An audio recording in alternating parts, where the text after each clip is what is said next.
कि वो अल्लाह से डर रही है, जिसके अखलाक अच्छे हों, जिसके दीन अच्छे हों, अगर आप उससे शादी करा दें। आज सूरत हाल क्या है कि हम माल देख रहे हैं, हम हसब और नसब देख रहे हैं, हम जमाल और खूबसूरती देख रहे हैं। आपने फरमाया फज़व्विजू वइल्ला तकुन फितनतुन फिल अर्ज़ व फसादुन अरीज़। याद रखना, अगर तुम शादी की बुनियाद माल को बनाओगे, अगर तुम शादी की बुनियाद हसब और नसब को बनाओगे, अगर तुम शादी की बुनियाद जमाल और खूबसूरती को बनाओगे, तकुन फितनतुन फिल अर्ज़, जमीन में फितना होगा, व फसादुन अरीज़, और बड़ा फसाद होगा। ये बात मैं अपनी तरफ से नहीं कह रहा हूं, मिशकात में ये रिवायत नकल की गई है तिरमिजी वगैरह के हवाले से, सफा नंबर 267 पर।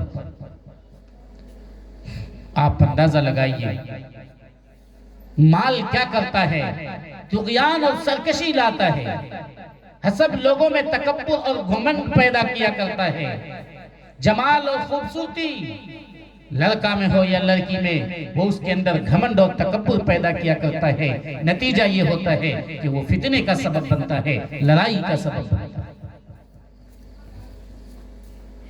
एक आदमी ने मेरे इलाके में शादी कराई अपनी बेटी की। जहेज में कितना रुपए दिया? 40 लाख रुपए और एक 4 व्हीलर। 3 महीने के बाद हमारे गांव में एक मशहूर थे तावीज देने वाले, उनके पास वो पहुंचा और कहा हजरत कोई एक तावीज दे दीजिए ताकि हमारी बेटी सुख चैन से रहे, हमारी बेटी को बहुत परेशान किया जाता है। वो भी मौलाना थे। उन्होंने कहा 40 लाख और दे दो तो और तुम्हारी बेटी को सुख और चैन से रखें। आप 40 लाख दे दें कि 40 करोड़ रुपए दे दें, यह आपकी बेटी को सुख और चैन से नहीं रख सकता।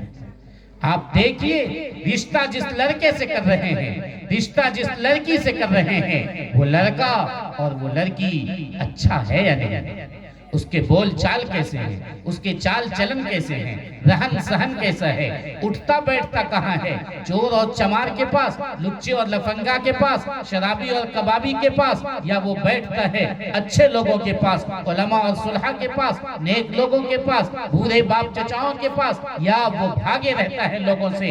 आप ये देखिए अगर वो इस अखलाक का बच्चा है, आप देखिए कि वो नमाज और रोजा करता है या नहीं करता है, आप देखिए वो बच्चा खुद कामयाब है या नहीं है। अगर वो लड़का और लड़की कामयाब है, आप कान बंद करके उससे शादी कराइए, वहां सुख भी मिलेगा, चैन भी मिलेगा। अगर हम और आप जहेज देकर रिश्ता करते हैं और अपनी बेटियों को अपने बेटों को सोचते हैं सुख चैन से रहे, गलत बात है। एक तो लोग इस्तेदलाल करते हैं कि हजरत फातिमा को गद्दा दिया गया, मशकीजा दिया गया।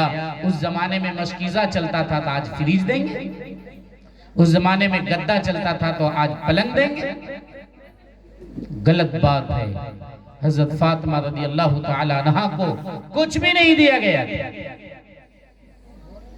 न किसी बेटी को दिया गया था। अरब में जहेज का तसव्वुर और ख्याल भी नहीं था। अरब में किसी बाप ने अपनी बेटी को जहेज कभी दिया ही नहीं। हजरत नबी करीम सल्लल्लाहु अलैहि वसल्लम हजरत अली के बड़े भाई थे, चचाजाद भाई और काफी बड़े। हजरत अली बच्चे थे। अल्लाह के रसूल सल्लल्लाहु अलैहि वसल्लम को हजरत अली रज़ी अल्लाह तआला अन्हु के वालिद अबू तालिब की परवरिश में रखा गया था। कई साल तक उनके वालिद ने इनको पाला पोसा गोया था। इसलिए अल्लाह के रसूल की जिम्मेदारी थी कि वो हजरत अली की परवरिश करें। हजरत अली के पास कुछ नहीं था, निहत्ते थे। हजरत अली के पास एक ज़रह थी, लोहे का कपड़ा जिसे जंग और लड़ाई के दरमियान पहना जाता है। उस ज़रह को बिछवाया गया उससे जो पैसा हुआ हजरत अली को बताया गया कि तुम जब शादी कर रहे हो तो बीवी के लिए तो कुछ इंतजाम करोगे। चुनांचे उनको कहा गया और उन्होंने बीवी के लिए इंतजाम किया। आप सल्लल्लाहु अलैहि वसल्लम ने जहेज में कुछ नहीं लिया। न हजरत फातिमा को, न किसी बेटी को। आप सल्लल्लाहु अलैहि वसल्लम की क्या खुसूसियत है, अरब में तो ये रिवाज ही नहीं था कि कोई बाप अपनी बेटी को जहेज दे। आज बगैर जहेज के शादी नहीं हो रही, ऊपर से मांगे के नीचे से, लोगों के सामने हो या बंद कमरे में, मांगना जरूर है। नतीजा क्या हो रहा है?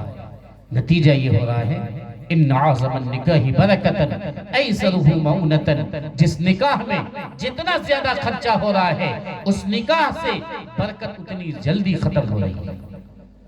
बरकत का क्या मतलब है?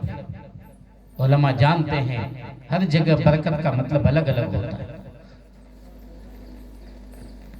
बरकत का मतलब है शादी के बाद जो परेशानियां होती हैं, कभी बाल बच्चा होने में, कभी सास और बहू में, कभी ननद और भावज में, कभी खुद शौहर और बीवी के दरमियान जो लड़ाई झगड़े शुरू होते हैं, ये तमाम चीजें अगर जहेज न ली जाए तो खत्म हो जाएंगी, और अगर ली जाएगी तो ये फितने फैलेंगे, ये फसाद बढ़ेगा, ये झगड़े बढ़ेंगे और औलाद होने में भी परेशानी होगी और मियां बीवी में झगड़े भी होंगे।